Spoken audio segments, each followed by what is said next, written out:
Jey Uso had another suspiciously long intro. I don't know why they keep doing this. The mom says that maybe it's to make up for last week, whatever possible issue could have been going on backstage last week that he tried to stall for. They tried to make up for it this week. Who knows? I mean, that is probable.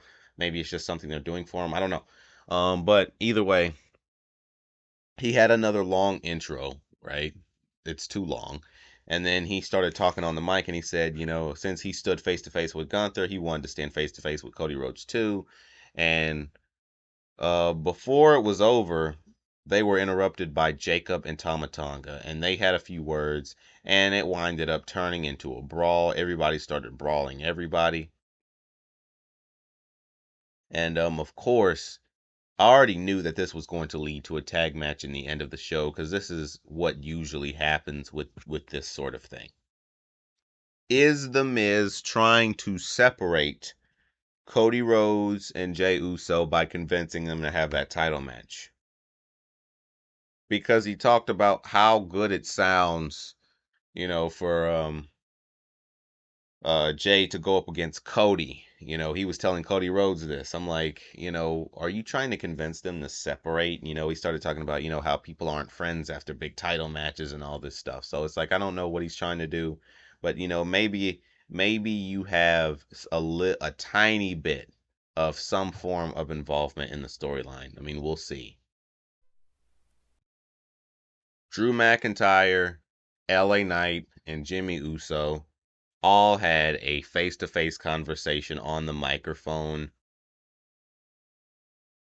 They had a triple threat match, Drew McIntyre, LA Knight, and Jimmy Uso. And in the end of the match, Drew McIntyre won because at the exact same time LA Knight hit the BFT, Drew McIntyre hit the Claymore. So both moves were hit at the same time, and Drew McIntyre got the win, and he got the next spot in the chamber match. Kevin Owens was sitting in his car. That's kind of like his thing.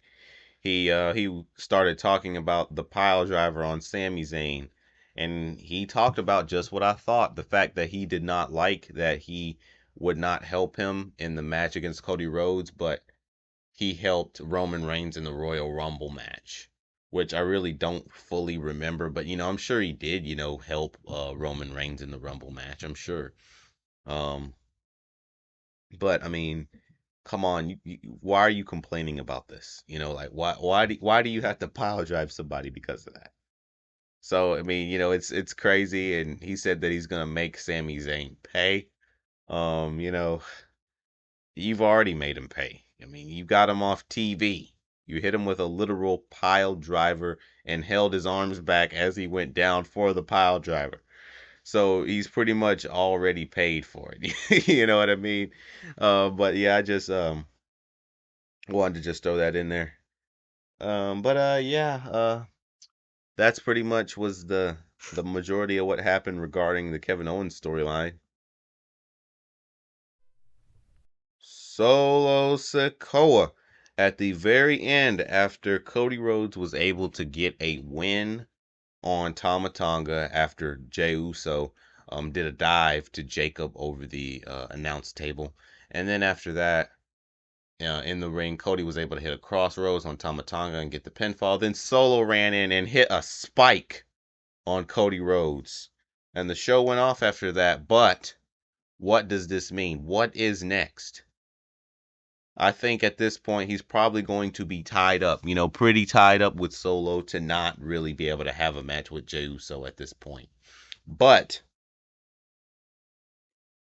what did Jey Uso do? Because at the time that I'm filming this, SmackDown literally just went off. Jey Uso is out there in the arena still somewhere.